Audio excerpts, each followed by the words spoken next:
I'll tell you what, I'll press the button and we'll make a start, and then, because the preamble is, if people miss the fact that I'm introducing myself, it's not the end of the world, because they can always ask that later. So, hello everyone, welcome, and thank you so much for coming. Today we're going to talk about how to embed data science into the heart of your business. My name's Andrew Rivers. I'm director and co-owner of 345 Technology. We specialise in custom cloud solutions. We do high-performance, mission-critical systems, data platforms, and analytics. And I'm here with David today. David, would you like to introduce yourself? I feel a little bit over-mic'd for this, but David Royle, I'm Managing Director of Strategic Resource Management, or SRM. We're a business transformation and data analytics company. Okay, so to frame this session, changes in technology combined with sort of wider knowledge of data science has brought advanced analytics within reach of many more organizations. It's not just the FTSE 100 that can do really good analytics now. It's pretty much within reach of everyone. My company 345 and David's SRM, we've recently combined to launch a consultant offering where we use a tried and tested approach to delivering a data science capability. And in an act of commercial suicide, we're just going to tell you all how to do it now for free, so that you don't actually have to come to us. But so just sort of taking a feel of who's in the room. So, who's a data scientist? Oh, we've got one. That's great. Okay. He came with me. Who call themselves a techie? Oh, that's the majority. And who's management? Okay, some people put hands up more than once. That's good. So David, for each of those different types of people, what are we going to get out of this session? So the target audience is technical and business management. So I was going to worry about the stampede of data scientists leaving the room, but Sean has to stay, so we should be okay on that front. Ultimately, this is about how to champion and embed data science in an organisation. So there are benefits to the tech community, there's benefits to the data science community, and there's obviously ultimately benefits to businesses themselves. If you are a data scientist, you're not, so Sean, you're talking by yourself, but if you want to talk about some of the data science methods that we'll be referencing in passing, please grab Sean, we won't go into any detail on it. If you want to talk about tech architectures and infrastructure, please talk to Andrew and team. But this is essentially about the approach to embedding data analytics in the organisation itself. So do stick around, and hopefully that'll be useful to you. Our emphasis today is about a route map and a framework that we've developed over about 5 years now, and having established several very large data innovation labs for large organisations, we feel this is at a tipping point to becoming much more accessible to smaller organisations, and we've designed our methodology accordingly. Okay, so just to recap then on what we're going to get out of this session. So the first thing is that we're going to show a proven approach to how you can embed data science. We've been doing this for many years now. What we've done now is just package this up and make it far more accessible. So what we're going to take you through is the approach that you can then reuse yourselves. We're going to demonstrate talk about how this is affordable even for medium-sized businesses. You don't have to be large. It's within reach, and we're going to show some of the best places to start and the direction to take, depending on what level you're starting. So we're going to talk about it's a combination of data science, the technology. We'll touch upon the technology that you need at each particular stage, and there's some of the business and cultural aspects in order to succeed, because as is always the case with, as you probably know, it's always the people that's the hard bit. The technology's easy, data behaves itself, doesn't, computers do what they're told, it's the people that's the hard bit. So first of all, let's talk a little bit about, why, let's set the scene. Why do we need a data analytics capability? So, firstly, the volume and richness of data is going up exponentially.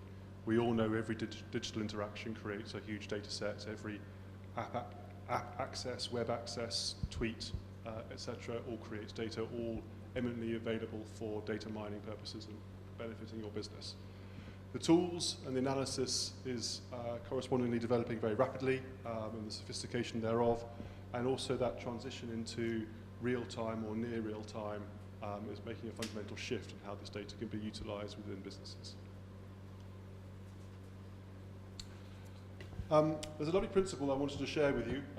It's from a book, I'm not on commission, good friend of mine, Sam Gilbert, who has written a book on good data. It's called An Optimist's Guide to Our Digital Future. He's got a lovely analogy in there that I wanted to share with you. You'll be familiar with the old adage that data is the new oil of business. Sam has a different take on it, and he draws a parallel with manure, and that data is the manure of business. Manure is a byproduct of life. It happens regardless of what we do, and those organisations that establish themselves to actually suitably catch it, use it, and proactively use it for their business, as in fertiliser for their organisation, that those are going to have significant competitive advantage. So if you can use that analogy from now on, data is manure, then that will save us a lot of time. But don't use some of the other euphemisms for manure. Just let's point that out at this point. So what do we typically find? So when we're looking at, when we're talking about building, a data analytics project or data analytics capability, when we look at organisations, the sort of things we typically find, in terms of capabilities, there usually is some expertise. Some people are doing analytics, some people are doing really good things, but typically it's like people working independently, or it's just within a department. There might be some people in finance that are doing some great analytics, or they might be in marketing, but it's not generally shared. And the other thing is that, so that creates silos. There's silos of expertise, there's silos of projects doing stuff, and they're in different functions. That you've got knowledge silos and kind of data silos as well. So as we know, data science becomes more and more powerful as you bring in data sets from across different parts of an organization. So we know that, for example, depending on what sort of customers marketing attracts, you may or may not have problems operationally when those customers start to interact with your business. If you're a bank and you invite loads of fraudsters to do business with you, then you might find that you get a lot of fraud downstream. It's that one thing kind of affects another. So the more that we can break out of those silos, the better. People have often tried to do analytics before and maybe struggled. So there's sometimes low engagement. There's some cynicism about whether it's going to get anywhere, often because previous projects have failed. And there's also there are also governance aspects. So I always like to think governance done well isn't telling people what to do. It's actually making it easy for people to do the right thing. So when we have good governance, it's it just helps people and make a consistent good quality across an organisation. And the other thing is that people have invested in technology. Most people have got bad experiences of having invested in technology. So people have been stung by having invested and not got a return from it. So what our approach really is always to make sure that the value's there, not get the value and then the money can justify itself. So David, where can data help? I mean, obviously the opportunity is limitless, and imagination is the biggest constraint here. Just to give you a flavour, use cases that we've supported working across these different segments under the clients. Data can support that entire customer lifecycle, from customer targeting and lead generation, behavioural modelling to understand what the client's wants and needs are, through to actually retention and ensuring you don't lose your clients or keeping them for longer. Markets, understanding competitors, trends, forecasting, input into product and pricing strategies, etc. Operations, operational efficiency analysis, risk management and stress testing, decision analytics, etc. And people, workforce planning, capacity planning, error prediction, etc., etc. I mean, essentially the challenge is to get the business to engage in the topic and to work out what the potential is for their area. And the key is the ability to be able to respond quickly. The big ask is to get business to move away from, can I just have a new report, a new dashboard, and actually something a little bit more fundamental and something transformative for their organisation. Okay, so what we're talking about here, when, the concept we we deal with here. And this is a concept you can take away as well and do for yourselves.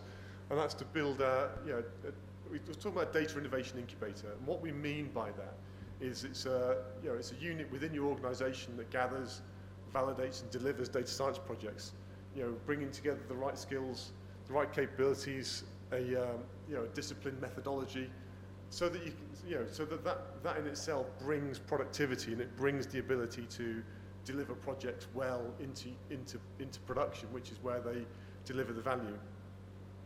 Now, I just remembered I was going to fix the animation on this next slide, and I didn't. So bear with. If I just do that, then you'll not know any different. So we just. If you hadn't said anything, no one would have the first clue. It was just, yeah. So there we go. Moving on. Firstly, as a software guy, I've been doing software for 20 plus years, but I've been doing Agile for more than 15 years. And Agile principles are really good for generating ideas, putting those into a backlog, prioritizing them, getting the most valuable ones first, and then working fast, getting some velocity to get through a backlog. But also, when the world of kind of startups, there's a lot of incubators now. So an incubator is where you get, some people might have a really good idea for an app or a piece of technology, and they put people around them that support them so that they can just focus on growing that idea and making it work without having to worry about the finance or the operational aspects of it. And of course, we're adding data science into here, so we're kind of supporting this so we can make data science agile. And a way that we visualize this is like this. It's just like a funnel, really. That at the top, I don't think these pointers they don't work on screens, but at the top we've got loads of light bulbs going in. Those are the ideas. So we're trying to get loads and loads and loads of ideas. But as we generate ideas, we need a way of actually working through them to see which ones are the best. So they go through a process of filtering, so that at the end of it, you've got the real kind of golden nuggets come out the bottom, out of all those ideas at the top. So David, what's happening in here? So I'm starting at the top, at the discovery phase. Light bulbs rather than ice creams. These are about generating the ideas. So it's the use case discovery, working with the business to generate those ideas. That's usually an exercise of showing the business of the potential. We typically use other use cases as illustrative of the types of stuff that we can do, and then how you apply that to their business area, their business challenges. It's looking externally. It's looking at previous use cases. We've got 100 or so from 5 years of running these labs, which can get the juices going. Looking at other organizations, seeing what they're doing, but it's how to get that innovation and imagination going. With a concept, you're then moving into a hypothesis mode and trying to work out just how we might be able to solve that particular business challenge with data models, with data techniques. And we'll then going through a validation process as to see if that's the right sort of thing, and then hopefully a prioritization exercise, because you've got so many of these damned ideas, to work out what's the priority. And that could be a strategic alignment, it could be a return on investment prioritization, it could be a cost driver, whatever it might be, but some mechanism then to sort of try and sequence what those ideas might be. So that's sort of the top of the funnel, getting as many ideas into the process as possible, and then moving into the innovation cycle. And this is the experimentation phase. This is where the data science comes in. So very important to define the business value goals that you're trying to achieve, just so you can reference them later on and show how successful you've been or otherwise. And then going into the experimentation, developing the models, working with the Seans of this world to work out how to try and solve this problem, how to source the data, how to develop models accordingly. Customer proving is all about actually re-engaging with the business to make sure that they're sighted on what you're doing, they're engaged in what you're doing, and making sure it's scratching the itch that they've identified. And then ultimately, if you've gone in the right direction, you're moving to a minimum viable product. Now, we typically try and manage on a 2 to 6 week cycle. So from here to here is 2 to 6 weeks. So this is moving very fast. This is not going to nth level of degree. Typically, we find data teams get preoccupied. They're tend to be quite meticulous in nature and will take a long time. This is about speed, this is about agile project management, this is about getting to the outcomes and the assessment quickly. You'll notice that there's a number of X's in our funnel. This is about establishing that concept of failing fast. And those ideas that haven't got legs, that aren't going to work, let's stop them quickly. There's no shame in doing so, that's just part of the process, and then concentrating the resources on those that have got real potential. So by the end of the innovation phase, you should have a few good ideas, and then it's a question about how do you actually take those into production and how do you scale and adopt them. Now, it might be a one-off piece of analysis, simple, that's fine, that's the insight. It might be something that requires more systemic change to your process or your technologies to embed in how you operate going forward. So the idea is you've got some real gems coming out the back. Okay, so let's just very, very quickly, we'll just give a few examples. You know, talk to us if you want more examples or some of the real things, but we've just got a few of the little light bulbs that have really made some impact here, just as some examples. I'm going to really race through this because we took too long in our rehearsal before, but do feel free to come and talk about these afterwards if you want to. These are real use cases. We've scrubbed the client name off, you can't see them on there. But this is about lead generation. This is an initiative we did with a bank, a small bank, and actually it was all about identifying customers with a predisposition to a second product. That one use case funded 2 years of a data lab for that organisation. It was enormously successful. And that's the sort of gem you want to get yourself going. It gets the imagination going, it provides the funding, it provides that foundation for everything to follow. Some behavioural analytics there on the right-hand side, sentiment analytics, how you actually take text files and actually start large text files, complaints data, or whatever it might be, and actually start understanding the implications thereof and acting upon it. And then error prediction. This one was, again, a bank, a faster payment system. It was monitoring the activities to do a faster payment online, and it was the green path, end path analysis was the happy path, and the red lines were the sad path. And then on the back of that, we could work out where problems were in the system, and then we're able to establish a pop-up in live such that if people started going down the unhappy path, they had a route to a happy resolution. That had a 19% improvement on operational efficiency for that process. Okay, so moving on. So what we've talked about kind of what you know, building this funnel where we can process these ideas quickly, and what we've got now is the kind of the roadmap to that. So you may not be able to read all the blobs on here. Don't worry about that. We're gonna talk through them in more detail. But what we've got on this is the concept of a roadmap. So you can, you know, there's a place to start. It might be right at the bottom, or you might start a bit further up. And there's a sequence of things. There's a logical sequence of stages in which to go through to generate different levels of maturity. And we call those the foundation stage, the evolution stage, and the maturity stage. Now, what you can do, please come and see me or any of my team with the blue t-shirts on, because we've got a little flyer with this on it. So, you know, just pop by on the way out and get one of these so that you can actually read this at your leisure. So let's look in a little bit more detail about what's going on. So in the foundation stage, we've got you know, where are people when we're here? So how much do you have to start here? This is all new. You haven't done this before. You perceive there's an opportunity. It's a bit overwhelming, frankly. You've maybe got some individuals with some relevant skills, but it tends to be piecemeal, and you're not really sure how to get started. So this is baby steps. This is right at the beginning. How do we get going?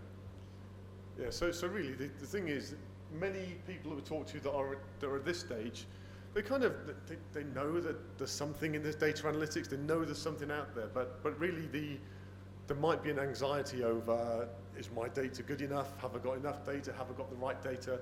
It could be, isn't this going to be too expensive? Or it could be, I've spent too much on IT already. It's just too much. And it might just be, I don't even know how to start. So what we're trying to do here, the purpose of our foundation stage is really just to quickly, cheaply demonstrate just how you get started, just to make sure that you can deliver some value. So So here's an exploded part of the first part of the roadmap. And we have on the left-hand side of this, we've got the operational aspects, or the business and operational aspects. And on the right, we've got the technical aspects. But really, these are all in a mix. You do all these in parallel together. So what are some of the things we've got operationally going on here, David? Wasn't it clever we stood on the right side of the screen? I hadn't thought about that. So that's my bit. That's purely by chance? Yeah. So this is about baby steps. This is about keeping it simple, keeping it easy. First thing is to find that first use case. This is the foundational use case that you want to use to demonstrate the potential. And I referenced the lead generation one was the one we had for a previous client. You want that first use case to be something that is going to be suitably exciting for the business, something that's going to demonstrate return on investment, and is also going to be illustrative of how data can be applied in the organisation going forward. And it doesn't have to be a large team. This could be a lone data scientist, this could be a Sean, this could be a member of your team with a bit of coaching from us in terms of how to do it. But it's all about actually adopting the wider principles and approach, but keeping it really small and keeping it really cheap. Okay, and technology-wise, what we've got right in the centre of here is use existing technology, because at this point, we're trying to do a small project over 4 to 8 weeks kind of time frame. It's more of we want to do a data science project. We don't want to do a let's put in some more IT projects. So we just want to build on what's there. Every organisation now has systems that they use. They've got data. It's more about can we extract some data, do some cleansing on it, shape it the right way. Can we get some open source tools, maybe a Jupyter notebook or something like that we can just run some experiments against some data sets and see if we can get some first insights, just to demonstrate that quickly and cheaply and effectively we can come up with something that's a valuable little nugget. And ideally you can put that into action. It may just be an insight to sort of say that bit of your marketing doesn't work, stop spending money on it. It could be as simple as that. But the idea is to come up with something quickly that you can demonstrate value. Everyone kind of thinks, okay, there is something here and we can move on and actually think about this in a bit more detail. So this might take sort of 4 to 8 weeks. What might be the price tag that we could put on this? So I'm not writing this down, but I mean, clearly it depends on the use case. But I mean, we would anticipate 20 to 40,000 would fund a fully breathing data scientist for 8 weeks. So that would be a potential cost implication of that. So clearly you're looking for a use case that's going to be vastly more valuable than that ultimate cost to give you the return on investment, to prove to your wider business community this is worth doing. Okay, so when we get to evolution, we've kind of done the foundation stage, we've ticked that off. Yes, I believe data science is going to be good for my organisation. Then we come to evolution. So, what are we thinking here? What are we thinking at the next stage? We've proved this valuable use case. We want to move forward. It's like what do we think of next? So you're on a journey. You've started. You've potentially had some success. You've got a use case under your belt.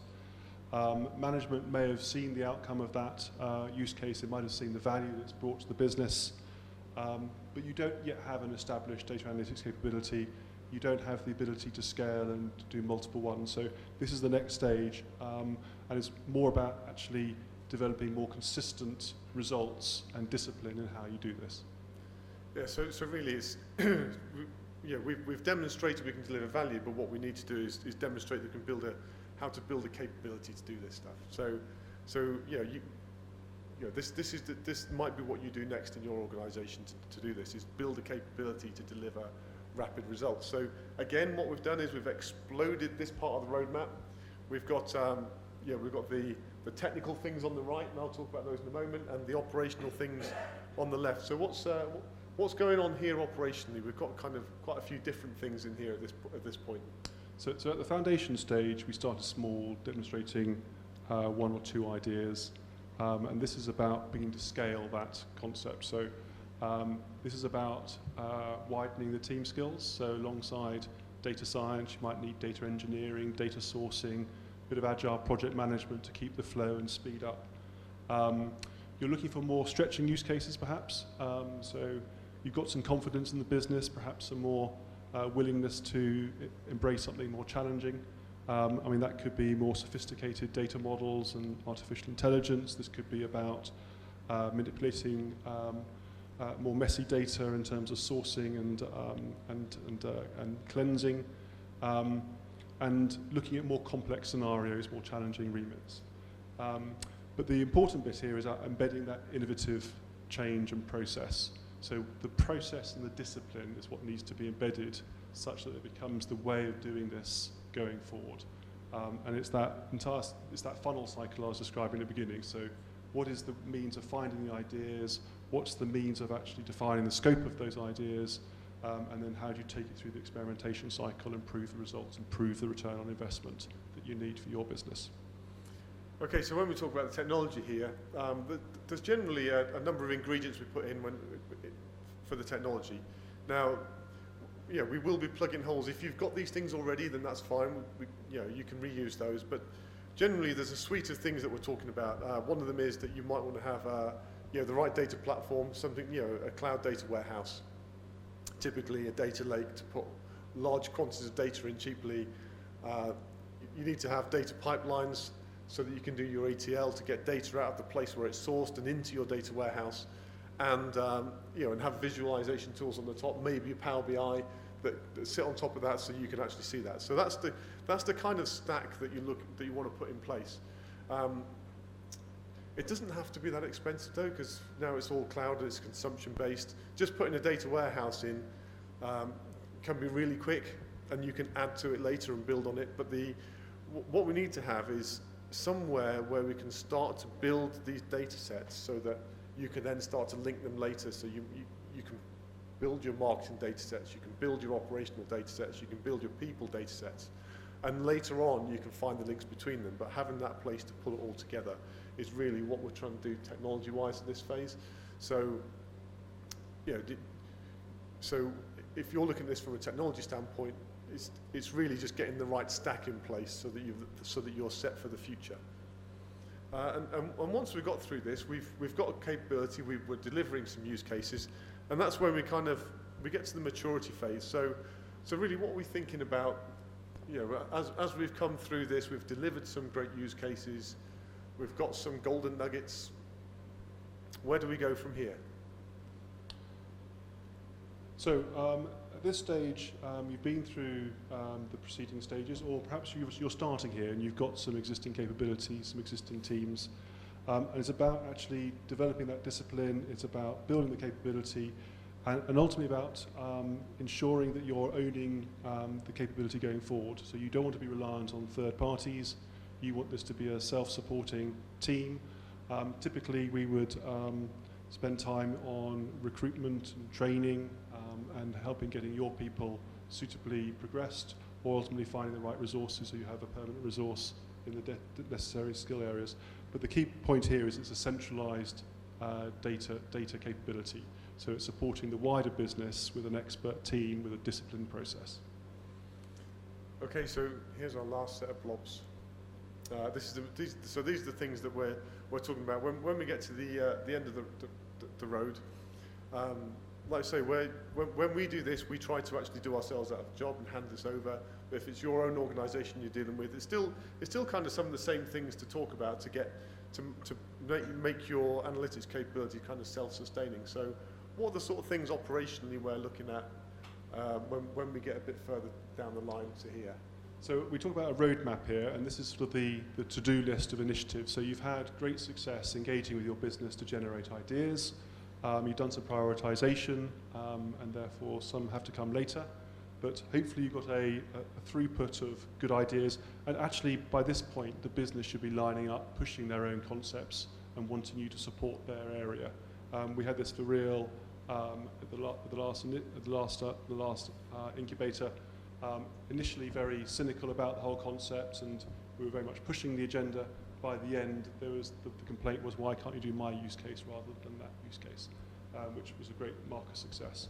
So the team has grown, that culture of failing fast is embedded.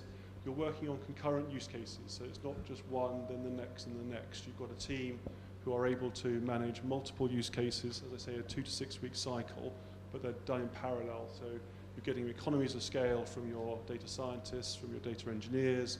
They're supporting multiple use cases, and you'll typically have one initiative lead who is running each one of those, but then pulling on that centralized and expensive resource to support it. And the business is developing that data-centric culture. It's seeing the potential, it's seeing the value, it is engaged, it's thinking creatively, and it's also appreciating the value of getting its data right to drive the value out of what it can do with it. Okay, and so technically here, you know, we've talked previously about putting the foundations in technically. What we're looking at here is actually stretching that, so actually pushing some of the more advanced features. So if you want to do real-time analytics, that's where you need to sort of look at how you're doing your streaming. So you may be putting like event streams in place and actually feeding those straight into your analytics so that you actually get real-time dashboards of things happening. It may be that we're starting to do some of the more advanced deep learning techniques, so it might be going through a data lake and cracking open all your PDFs and finding out what the pictures are in them or what the sentiment analysis on calls from your call center are. You know, the technology is all there already. It's just really how, you know, this is putting in some more advanced ways of doing that. It may be that some of your data sensitives have actually got to treat that with a bit more security and look at how we can get some of the more sensitive and the more personally identifiable information, but still use it properly. And really, it's just making sure that that is just fit for the future. And at the end of that, what we have as the finish line is you've got your funnel, you've got your incubator, you've got your way of getting these ideas through and get your little golden nuggets out at the end. So that is a whirlwind tour through building a data innovation incubator. The only couple more points that I'd like to make is, you know, we've got this slider in the middle. You know, I can't laser point it on a glass screen because it would just like blind someone over there. But Use your finger. I'll go old school. Use a finger. We've got this slide here, gap analysis, which we won't move with my if I do this. But and the point being here that this isn't a prescriptive framework. This is a list of ingredients. If you've got them, great, we can tick them off. If you haven't got them, then it gives you some pointers as to what to build in the meantime. And it's just really, just think of this as a list of things to look at. You know, put the ones in that are most relevant to you. And so, in summary, it's been a whirlwind tour of this, but really, the kind of the data science capability that previously was to preserve big companies is becoming more mainstream. So, from a technology perspective, I mean, I'm really kind of excited by the Azure Synapse Analytics suite because a few years ago, you would have needed millions of pounds of investment to put in that capability, to put in a Spark clusters and all the ETL and everything like that. It would have been millions. And now you can rent that for like hundreds of pounds a month. It's just insane how much more affordable that's become. So from a technology perspective, it's just the tools are there, they're just there to be used and just get on and do it. Dave, what are the closing thoughts do you have? Well, I mean, we developed this on the back of working with large organisations with quite deep pockets, and a lot of the scar tissue that we developed during that process has actually led to this approach. And the design is to be incremental, the design is to be non-challenging and to build a momentum within an organisation. And the key message is get started. I mean, there's a lot of excuses for not getting started. The potential is enormous, and those organisations that don't embrace this are going to get left behind. So we're hopeful this is a way of actually dipping your toe in the water, and then it should create its own momentum, it should create its own funding, and therefore your journey has begun. Okay, so we've got a little bit of time for questions if anyone has any.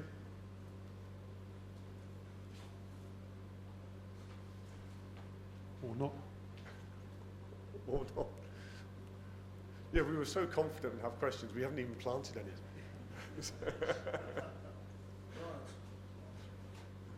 What about data quality? Because that's always a challenge within pretty much every organisation I've worked with over the last 20 years, is that we don't actually have the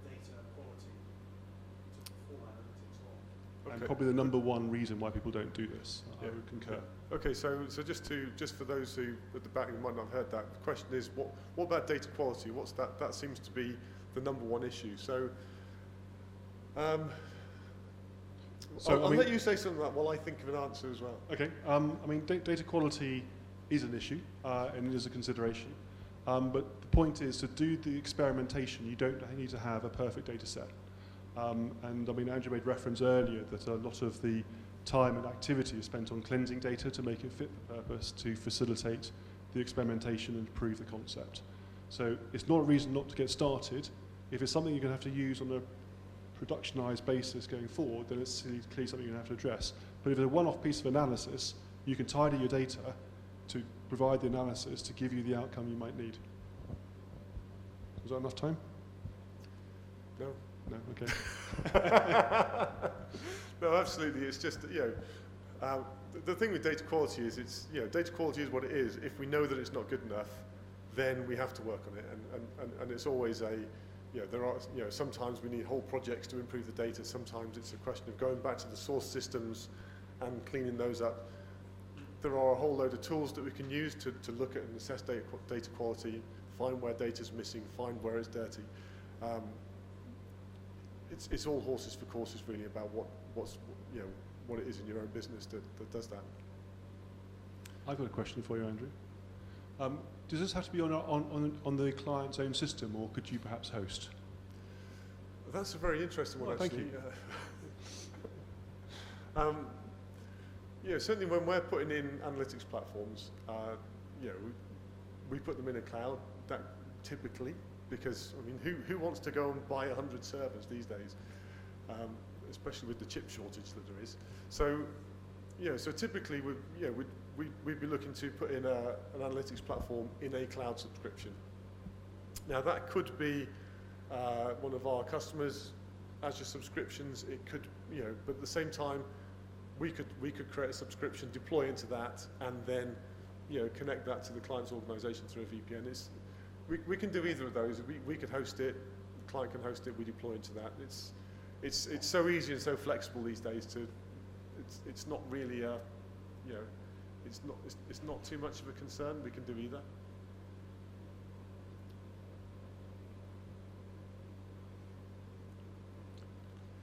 We had a few key ingredients at the end, didn't we?